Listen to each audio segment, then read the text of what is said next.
ಓಂ ಆತ್ಮಾ ವಾ ಅರೇ ದ್ರಷ್ಟವ್ಯ ಶ್ರೋತವ್ಯೋ ಮಂತವ್ಯೋ ನಿಧಿಧ್ಯಾಸಿತವ್ಯ. ಶ್ರೀ ಗುರುಭ್ಯೋ ನಮಃ. ಭಾಗವತದ 2ನೇ ಸ್ಕಂದದ 2ನೇ ಅಧ್ಯಾಯ ನಾವು ನೋಡಲಿಕ್ಕೆ ತೊಡಗಿದ್ದೇವೆ.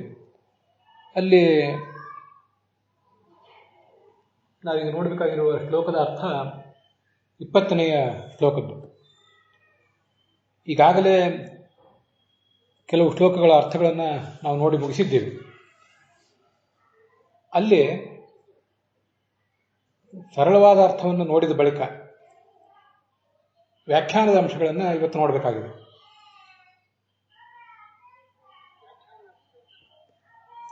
ವಿಜಯಧ್ವಜರು, ಯಾದವಾರ್ಯರು ಮೊದಲಾದವರು ಹೇಳಿದಂಥ ಶ್ಲೋಕಗಳ ಅರ್ಥಗಳನ್ನು. ಇತ್ತಂ ಮುನಿಸ್ತು ಉಪರಮೇದ್ವ್ಯವಸ್ಥಿತ ವಿಜ್ಞಾನ ದೃಗ್ವೀರ್ಯ ಸುರಂಧಿತಾಶಯ ಸ್ವಪಾರ್ಷ್ಣಿ ನಾಪೀಡ್ಯ ಗುದಂ ತಥೋನಿಲಂ ಸ್ಥಾನೇಶು ಷಟ್ಸು ಉನ್ನಮಯೇತ್ ಜಿತಕ್ಲಮಃ ಅಂತ ಇದು 20ನೇ ಶ್ಲೋಕ. ಅಲ್ಲಿ ಆ ವ್ಯಾಖ್ಯಾನದ ವಿಶೇಷಾಂಶಗಳನ್ನು ನೋಡುವುದಕ್ಕಿಂತ ಮುಂಚೆ ಅದಕ್ಕೆ ಸರಳವಾದಂಥ ಅರ್ಥವನ್ನು ಮತ್ತೊಂದು ಬಾರಿ ನೋಡೋಣ. ಭಗವಂತನನ್ನ ಧ್ಯಾನಿಸಲಿಕ್ಕೆ ತೊಡಗಬೇಕು ಸಾಧಕ. ಶರೀರದಿಂದ ಉತ್ಕ್ರಮಣ ಮಾಡಬೇಕು. ಈಗಾಗಲೇ ಅಪರೋಕ್ಷ ಜ್ಞಾನವನ್ನು ಸಂಪಾದನೆ ಮಾಡಿರುವುದರಿಂದ ಅವನ ಬಾಹ್ಯ ಅಂತಃಕರಣ ಅದು ದಗ್ಧವಾಗಿ ಹೋಗಿರ್ತದೆ. ಇನ್ನು ತನ್ನ ಪ್ರಾಣವನ್ನು ಹೀಗೆ ಅವನು ಪರಿತ್ಯಾಗ ಮಾಡಲಿಕ್ಕೆ, ಜೀವವನ್ನು ತಾನು ಹೀಗೆ ಹೊರಗೆ ಹಾಕಲಿಕ್ಕೆ ಅವನು ಪ್ರಯತ್ನ ಪಡಬೇಕು. ಕಾಲಿನ ಹಿಮ್ಮಡಿಯಿಂದ ಆ ಗುದದ್ವಾರವನ್ನು ಒತ್ತಿ ಅಲ್ಲಿ ಇರುವಂತಹ ಆ ಬ್ರಹ್ಮನಾಡಿಯಲ್ಲಿರುವ ಚತುರ್ದಳ ಪದ್ಮರೂಪದ ಮೂಲಾಧಾರ ಏನು ಚಕ್ರ ಇರ್ತದೆ, ಅಲ್ಲಿರುವಂತಹ ಉದಾನ ವಾಯುವನ್ನು ಮೇಲೆ ಪ್ರಚೋದಿಸಬೇಕು ಅಂತಿರುವುದು ಆ 20ನೇ ಶ್ಲೋಕ. ಅದಕ್ಕೆ ಅರ್ಥಗಳನ್ನು ನಾವೀಗ ನೋಡಬೇಕಾಗಿದೆ. ಮೊದಲನೇದಾಗಿ ಜಿತಕ್ಲಮಃ ಅಂತ. ಈಗಾಗಲೇ ನಾವು ನೋಡಿರುವಂತೆ ಸಾಧಕರು ಜ್ಞಾನ ಮಾರ್ಗಕ್ಕೆ ಪ್ರಾಧಾನ್ಯ ಕೊಡುವವರು, ಹಾಗೆ ಯೋಗ ಮಾರ್ಗಕ್ಕೆ ಪ್ರಾಧಾನ್ಯ ಕೊಡುವವರು ಅಂತ ಇರ್ತಾರೆ. ಆ ಯೋಗ ಮಾರ್ಗಕ್ಕೆ ಪ್ರಾಧಾನ್ಯ ಕೊಡುವವರಲ್ಲಿ ಕೆಲವರು ಈ ಥರ ತಮ್ಮ ಸಾಧನೆ ಮಾಡ್ತಿರ್ತಾರೆ. ಇಲ್ಲಿ ಹೇಳಿದ್ದನ್ನು ಪ್ರತಿಯೊಬ್ಬರೂ ಮಾಡಬೇಕು ಅಂತ ಏನಿಲ್ಲ ಅನ್ನುವುದು ನಮ್ಗೆ ಗೊತ್ತಿರಬೇಕು. ಜಿತಕ್ಲಮಃ, ತನಗೇನು ಆಯಾಸ ಆಗಿರ್ತದೆ ಸಾಧಕನಿಗೆ, ಅದೆಲ್ಲವನ್ನು ಕೂಡ ಆತ ಗೆಲ್ಲಬೇಕು, ಅದನ್ನು ಹೇಳಿರೋದು. ಯೋಗ ಅಂತನ್ನುವುದು ಶಾರೀರಿಕವಾಗಿ ನಡೆಯುವಂತಹ ಒಂದು ಕ್ರಿಯೆ. ಅದಕ್ಕೆ ಶರೀರಕ್ಕೆ ತುಂಬ ಬಳಲಿಕೆ ಆಗಿದ್ರೆ ಆವಾಗ ಅಂಥ ಬಳಲಿದಂತಹ ಶರೀರದ ಮೂಲಕ ಯೋಗವನ್ನು ಮಾಡಲಿಕ್ಕೆ ಸಾಧ್ಯ ಆಗೋದಿಲ್ಲ. ಅದಕ್ಕಾಗಿ ದೈಹಿಕ ಶ್ರಮವನ್ನು ಗೆಲ್ಲಬೇಕು, ಮಾನಸಿಕ ಶ್ರಮವನ್ನು ಇದೆಲ್ಲವನ್ನು ಕೂಡ ಗೆದ್ದಿರಬೇಕು ಅಂತ ಅದರ ಅಭಿಪ್ರಾಯ. ಶರೀರ ಗ್ಲಾನಿ ರಹಿತ ಅಂತ ಬರೀತಾರೆ ಅದಕ್ಕೆ ವಿಜಯಧ್ವಜ ತೀರ್ಥರು. ಸರಿ, ದೇಹಾದುತ್ಕ್ರಮಣೆ ವ್ಯವಸ್ಥಿತ ನಿಶ್ಚಿತ ಬುದ್ಧಿ. ವ್ಯವಸ್ಥಿತ ಅಂತ ಶ್ಲೋಕ ಹೇಳ್ತಿದೆ.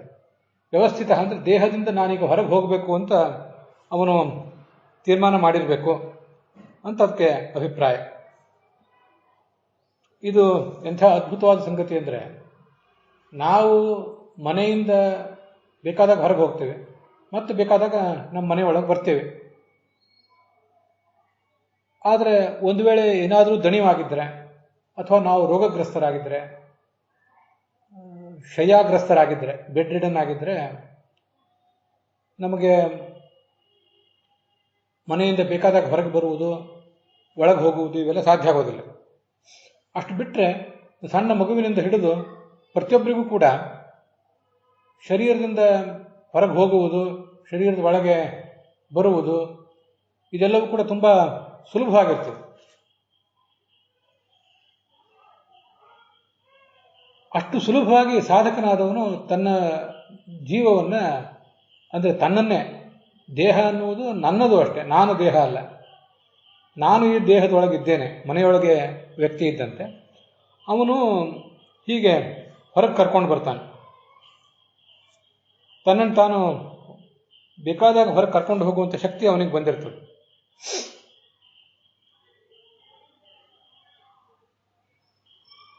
ವಿಜ್ಞಾನದೃಕ್ ವೀರ್ಯ ಸುರಂಧಿತಾಶಯ ಅಂತ ಹೀಗಲ್ಲಿ ಎರಡನೇ ಪಾದ. ವಿಜ್ಞಾನ ಅಂದರೆ ಪ್ರತಿಯೊಬ್ಬ ಸಾಧಕನಿಗೂ ಅವನದೇ ಆದಂತಹ ಒಂದು ಜ್ಞಾನ ಇರ್ತದೆ. ವಿಜ್ಞಾನಂ ಆತ್ಮಯೋಗ್ಯಂ ಸ್ಯಾತ್ ಜ್ಞಾನಂ ಸಾಧಾರಣಂ ಸ್ಮೃತಂ ಅಂತ ಒಂದು ಶಾಸ್ತ್ರದ ಮಾತು. ವಿಜ್ಞಾನ ಅಂದರೆ ಒಬ್ಬೊಬ್ಬ ಸಾಧಕನಿಗೆ ನಿರ್ದಿಷ್ಟವಾಗಿ ಅವನೇ ಗಳಿಸಬೇಕಾದಂತಹ ಒಂದು ವಿಜ್ಞಾನ ಅಂತ ಅನ್ನೋದು ಇರ್ತದೆ. ಅದನ್ನೇ ವಿಜ್ಞಾನ ಅನ್ನೋದು.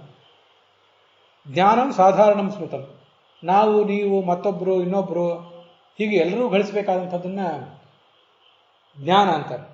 ಇವನು ವಿಜ್ಞಾನವನ್ನು ಗಳಿಸಿದ್ದಾನೆ ಅಂದರೆ ತಾನು ಪ್ರತಿಬಿಂಬ, ತನಗೆ ಯಾವುದು ಬಿಂಬ ಇದೆಯೋ ಭಗವಂತನ ರೂಪ, ಅದರ ಜ್ಞಾನವನ್ನು ಸಂಪಾದನೆ ಮಾಡಿದ್ದಾನೆ ಅಂತ ವಿಜಯಧ್ವಜರ ಅಭಿಪ್ರಾಯ. ಅದೇ ದೃಕ್,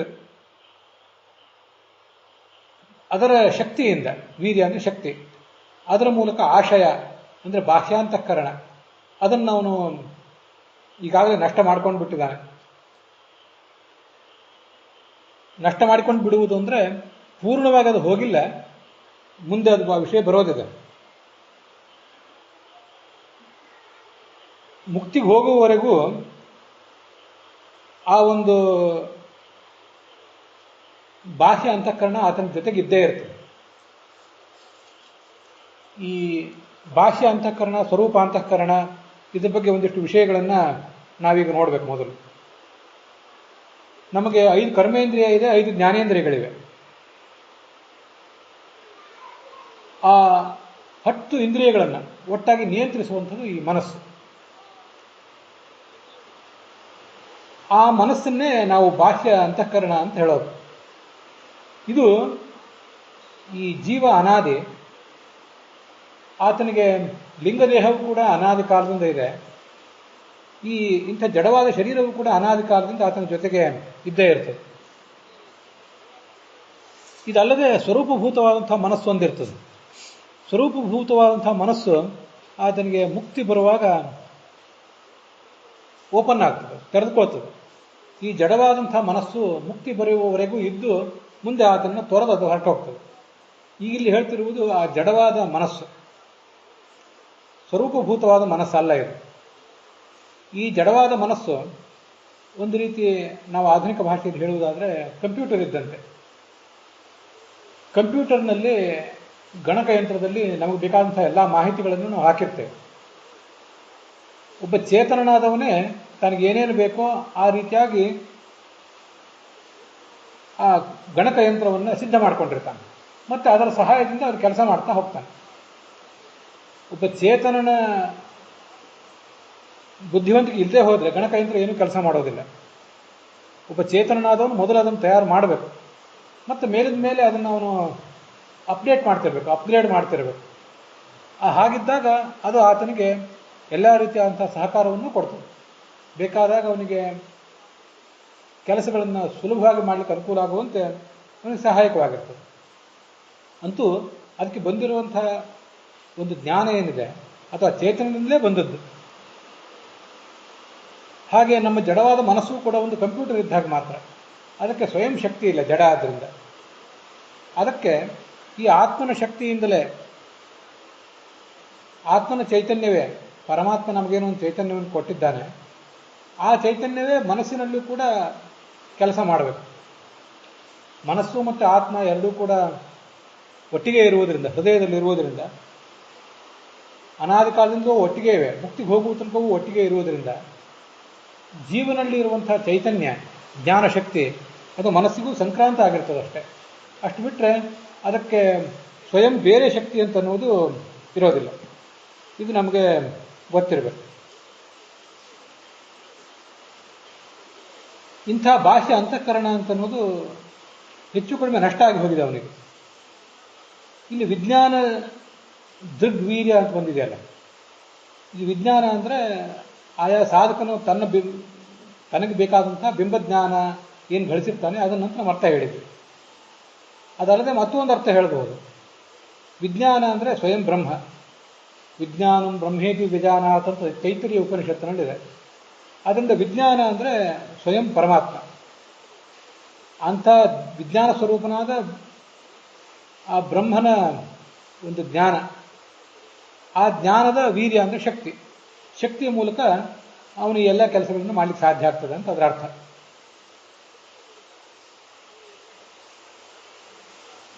ಗುದಂ ಅಪಾರದ್ವಾರಂ ಆಪೀಡ್ಯ. ಈ ವಾಯು ಅಂತನ್ನೋದು ಒಳಗೇನಿದೆಯಲ್ಲ, ಆ ಉದಾನ ವಾಯು, ಅದನ್ನು ಅವನು ಮೇಲೆ ಹೊರಡಿಸಬೇಕಾಗಿದೆ. ಪ್ರಾಣ, ಅಪಾನ, ವ್ಯಾನ, ಉದಾನ, ಸಮಾನ ಅಂತ 5 ವಾಯುಗಳು ನಮ್ಮ ದೇಹದಲ್ಲಿ ಇರ್ತವೆ. ಹೃದಯ ಪ್ರಾಣ, ಹೃದಯದಲ್ಲಿ ಪ್ರಾಣ ಇರ್ತದೆ. ಗುದೆ ಅಪಾನ, ಗುದೇಂದ್ರಿಯದಲ್ಲಿ ಅಪಾನ ವಾಯು ಇರ್ತದೆ, ಅದು ಮಲಮೂತ್ರದ ವಿಸರ್ಜನೆಗೆ ಕಾರಣ ಆಗ್ತದೆ. ಸಮಾನ ನಾಭಿಮಂಡಲೆ, ಸಮಾನ ಅನ್ನುವ ವಾಯು ನಾಭಿಯಲ್ಲಿರ್ತದೆ ಅಂತ ಉಲ್ಲೇಖ ಇದೆ.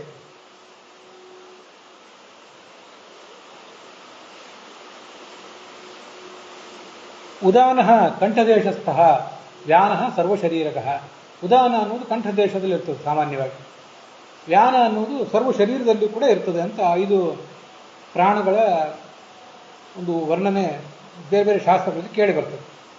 ಅದರಲ್ಲಿ ಈ ಉದಾನ ವಾಯುವಿನ ಮೂಲಕ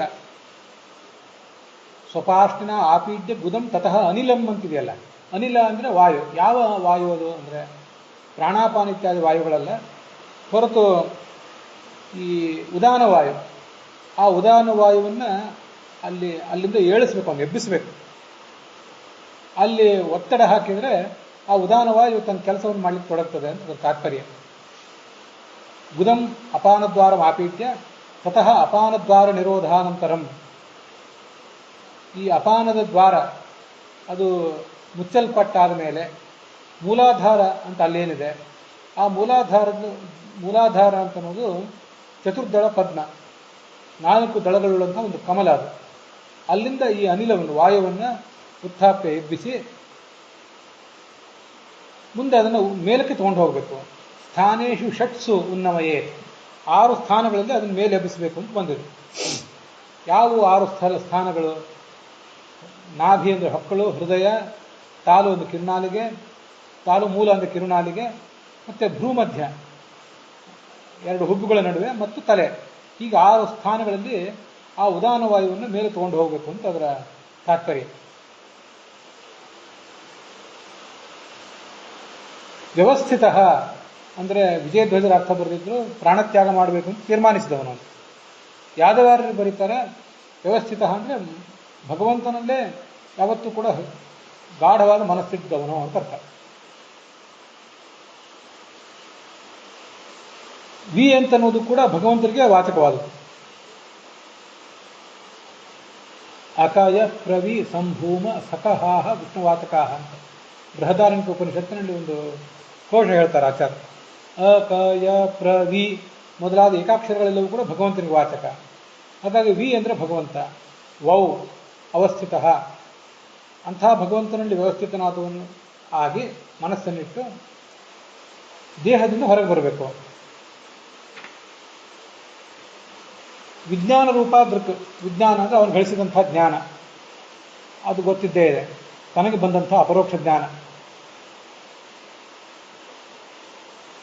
ಗುದಂ ಅಪಾನದ್ವಾರಂ ಆಪೀಡ್ಯ ನಿರುದ್ಧ್ಯ ತತಃ ಗುದಪ್ರವೇಶಗತ ಬ್ರಹ್ಮನಾಡೀಸ್ಥ ಮೂಲಾಧಾರ ರೂಪ ಚತುರ್ದಲ ಪದ್ಮಾತ್ ಅನಿಲಂ ಉದಾನವಾಯು ಷಟ್ಸು ಸ್ಥಾನೇಶು ವಕ್ಷಮಾಣೇಶು.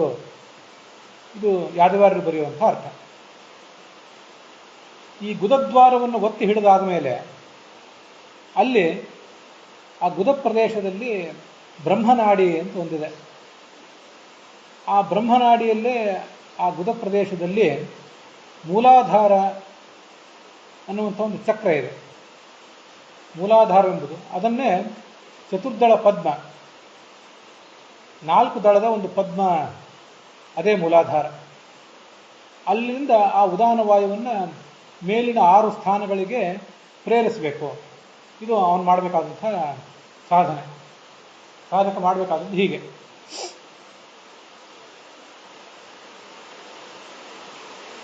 ಇದರ ಬಗ್ಗೆ ಈ ಮುಂದಿನ ಶ್ಲೋಕದಲ್ಲಿ ಮೂಲೆ ಚ ನಾಭೌ ಹೃದಯೇಂದ್ರಿಯೋನಿ ಭ್ರೂಮಧ್ಯ ಮೂರ್ಧದ್ವಿಷಡಂತಕೇಶು ಅಂತ ತಂತ್ರಸಾರದ ಒಂದು ಮಾತನ್ನು ಯಾದವಾರರು ಉಲ್ಲೇಖಿಸ್ತಾರೆ. ತಂತ್ರಸಾರದ 4ನೇ ಅಧ್ಯಾಯದಲ್ಲಿ 152ನೇ ಶ್ಲೋಕದಲ್ಲಿ ಈ ಒಂದು ವಿಚಾರ ಬಂದಿದೆ. ಅದನ್ನು ಈ 22ನೇ ಶ್ಲೋಕವನ್ನು ವಿವರಿಸುವಾಗ ಅವರೇ ಹೇಳ್ತಾರೆ. ಆದರೆ ನಮ್ಮ ಅನುಕೂಲಕ್ಕಾಗಿ ನಾವು ಸ್ವಲ್ಪ ಅದನ್ನು ಮೊದಲೇ ನೋಡೋಣ. ನಮ್ಮ ಹೃದಯದಲ್ಲಿ 101 ನಾಡಿಗಳಿವೆ ಅಂತ ಹೀಗೆ ಛಾಂದೋಗ್ಯ ಉಪನಿಷತ್ತು ಮತ್ತು ಬೇರೆ ಬೇರೆ ಉಪನಿಷತ್ತುಗಳಲ್ಲೆಲ್ಲ ಮಾಹಿತಿ ಕೇಳಿ ಬರ್ತದೆ. ಬೃಹದಾರಣ್ಯಕ ಉಪನಿಷತ್ತು ಮತ್ತು ಷಟ್ಪ್ರಶ್ನ ಉಪನಿಷತ್ತು ಇವುಗಳಲ್ಲೆಲ್ಲ ಕಾಣಿಸುವಂಥ ಸಂಗತಿ ಇದೆ. ಶತಂ ಚೈಕ ಹೃದಯಸ್ಯ ನಾಢ್ಯ ತಾಸಾಂ ಮೂರ್ಧಾನಮಭಿನಿಸೃತೈಕ ತಯೋರೂರ್ಧ್ವಮಾಯನ್ನಮೃತತ್ವಮೇತಿ ವಿಶ್ವಂಗನ್ಯ ಉತ್ಕ್ರಮಣೇ ಭವಂತಿ ಅಂತ ಛಾಂದೋಗ್ಯ ಉಪನಿಷತ್ತಿನಲ್ಲಿ ಬರುವಂಥ ವಿಚಾರ ಇದೆ. ನಮ್ಮ ಶರೀರದಲ್ಲಿ ಮೋಕ್ಷದ ಮಾರ್ಗವನ್ನು ತೋರಿಸುವಂಥ ಒಂದು ನಾಡಿ ಇದೆ.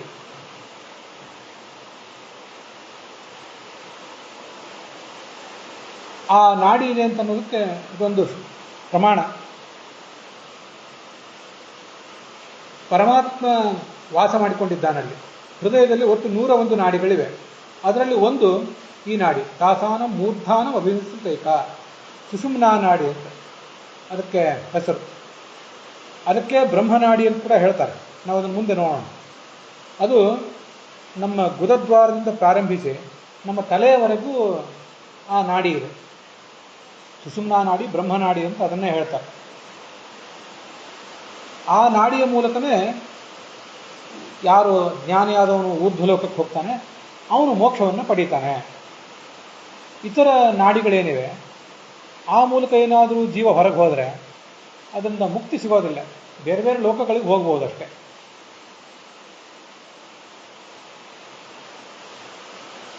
ಆದ್ದರಿಂದಲೇ ಯತಿಗಳಾದವರಿಗೆ ಅವರ ವೃಂದಾವನಸ್ಥ ಆಗುವ ಸಮಯ ಬಂದಾಗ, ಅರ್ಥಾತ್ ಯತಿಗಳು ಕಾಲವಶರಾಗಿದ್ದಾರೆ, ಕಾಲವಶರಾದ ಮೇಲೆ ಇನ್ನು ಅವರ ಶರೀರವನ್ನು, ಪಾರ್ಥಿವ ಶರೀರವನ್ನು ವೃಂದಾವನದಲ್ಲಿ ಇಡಬೇಕಾದ ಗಳಿಗೆ ಬಂದಿದೆ. ಆಗ ಒಂದು ತೆಂಗಿನಕಾಯಿಯನ್ನು ತಗೊಂಡು ಅವರ ತಲೆಯನ್ನು ಒಡೀತಾರೆ. ಆ ತಲೆಯನ್ನು, ಮಧ್ಯ ತಲೆಯನ್ನು, ನೆತ್ತಿಯನ್ನು ಒಡೀತಾರೆ. ಹಾಗೆ ಯಾಕೆ ಒಡೀತಾರೆ ಅಂದರೆ ಅದು ಅಲ್ಲಿರೋದು ಬ್ರಹ್ಮನಾಡಿ, ಅಲ್ಲಿನ ಮೂಲಕವೇ ಈ ಪ್ರಾಣ ಹೊರಗೆ ಹೋಗಬೇಕಾಗಿದೆ, ಜೀವ ಹೊರಗೆ ಹೋಗಬೇಕು. ಹಾಗೆ ಹೋದರೆ ಮುಕ್ತಿಗೆ ಹೋಗ್ತಾನೆ ಅಂತ ಅದರ ಸಂಕೇತ. ಅದೊಂದು ಸಾಂಕೇತಿಕವಾಗಿ ಇವತ್ತು ಕೂಡ ಉಳಿದು ಬಂದಿದೆ. ವಸ್ತುತಃ ಎಲ್ಲ ಸನ್ಯಾಸಿಗಳು ಕೂಡ ತಮ್ಮ ತಮ್ಮ ಸಾಧನೆಯನ್ನೇನು ಪೂರ್ಣ ಮಾಡಿಕೊಂಡಿರೋದಿಲ್ಲ. ಆದ್ದರಿಂದ ಈಗ ಅವರ ವೃಂದಾವನಸ್ಥರಾಗುವ ಸಮಯದಲ್ಲಿ ಅವರ ತಲೆಯ ಮೇಲೆ ತೆಂಗಿನಕಾಯಿಯನ್ನು ಒಡೆದು ನೆತ್ತಿಯನ್ನು ಸೀಳಿ ಆ ಮೂಲಕ ಅದೊಂದು ಪದ್ಧತಿಯನ್ನು ನಾವು ಆಚರಿಸಿದರೂ ಕೂಡ ಅದು ಅವರಿಗೆ ಫಲ ಕೊಡ್ತದೆ ಅಂತ ನಿಶ್ಚಿತ ಇಲ್ಲ. ಯಾಕಂದರೆ ಪ್ರಾಣ ಮೊದಲೇ ಹೊರಟೋಗಿರ್ತದೆ. ಸಾಮಾನ್ಯವಾಗಿ ಪ್ರಾಣ ಮೊದಲೇ ಹೊರಟೋಗಿರ್ತದಂತೆ. ಹಾಗಿರುವಾಗ ಪ್ರಾಣ ಹೋದ ಮೇಲೆ ಇನ್ನು ಶರೀರವನ್ನು ವೃಂದಾವನದಲ್ಲಿ ಒಂದು ಹಳ್ಳದಲ್ಲಿ ಇಡುವಾಗ ತಲೆ ಒಡೆದಿದ್ದರಿಂದ ಹೆಚ್ಚೇನೂ ಉಪಯೋಗ ಇಲ್ಲ. ಆದರೂ ಯತಿಗಳಾದವರು ಮೋಕ್ಷಕ್ಕಾಗಿ ಯಾವತ್ತೂ ಸಾಧನೆ ಮಾಡುವವರಾದ್ದರಿಂದ ಅವರಿಗೆ ಇಂಥದ್ದೊಂದು ಪದ್ಧತಿಯನ್ನು ಶಾಸ್ತ್ರದಲ್ಲಿ ಹೇಳ್ತಾರೆ. ಇದು ಶಾಸ್ತ್ರದಲ್ಲಿ ಇರೋದನ್ನು ನಾನು ನೋಡಲಿಲ್ಲ, ಆದರೆ ಜ್ಞಾನಿಗಳ ಮೂಲಕ ಇದನ್ನು ಕೇಳಿದ್ದು. ವಸ್ತುತಃ ಆ ಯತಿ ಇನ್ನೂ ಬದುಕಿದ್ದಾಗಲೇ, ಇನ್ನೇನು ಅವನಿಗೆ ಪ್ರಾಣ ಹೋಗುವುದಿದೆ ಅಂತ ಕಾಲ ಬಂದಾಗ, ಆವಾಗಲೇ ಅವನ ತಲೆಯ ಮೇಲೆ ಅವನ ಸಹವರ್ತಿಗಳಾದವರು ತೆಂಗಿನಕಾಯಿಯಿಂದ ಆ ಶಿರಸ್ಸಿನ ಸ್ಫೋಟ ಮಾಡಿ ಅದರ ಮೂಲಕ ಅವನ ದೇಹ ಹೊರಗೆ ಹೋಗಲಿಕ್ಕೆ ಅನುಕೂಲ ಮಾಡಿಕೊಡ್ಬೇಕಂತೆ. ಆದರೆ ಇನ್ನೂ ಬದುಕಿದ್ದಾಗಲೇ ಅದನ್ನು, ಅವನ ತಲೆಯನ್ನು ಸೀಳುವುದೇನಿದೆ ಅದು ಅಲ್ಲಿದ್ದವರಿಗೂ ಸಾಧ್ಯ ಆಗೋದಿಲ್ಲ, ಅವನಿಗೂ ಅದು ಯಾತನಾಮಯ ಆಗ್ತದೆ. ಆದ್ದರಿಂದ ಆವಾಗ ಅದನ್ನು ಮಾಡೋದಿಲ್ಲ. ಪ್ರಾಣ ಪರಿತ್ಯಾಗ ಆದಮೇಲೆ ಮಾಡ್ತಾರೆ. ಅದರಿಂದ ಬಹಳ ಏನೂ ಉಪಯೋಗವಿಲ್ಲ. ಅಂತೂ ಆ ಮಾರ್ಗದಿಂದ ಜೀವ ಹೋದರೆ ಅದು ಮುಕ್ತಿ ಕಾರಣ ಆಗ್ತದೆ. ಅಂಥ ಜೀವ ಮುಕ್ತಿಯನ್ನೇ ತಲುಪ್ತಾನೆ ಅನ್ನುವ ಒಂದೇನು ವಿಷಯ ಇದೆ. ಅದರ ಸಾಂಕೇತಿಕವಾಗಿ ಇವತ್ತು ಕೂಡ ಹಾಗೆ ಮಾಡ್ತಾರೆ. ತಯಾ ಊರ್ಧ್ವಮಾಯನ್ ಅಮೃತತ್ವಮೇತಿ, ಅವನು ಮುಕ್ತಿಯನ್ನು ತಲುಪ್ತಾನೆ ಅಂತ ಹೀಗೆ ಛಾಂದೋಗ್ಯ ಉಪನಿಷತ್ತಿನಲ್ಲಿ ಆ ವಿಷಯ ಇದೆ.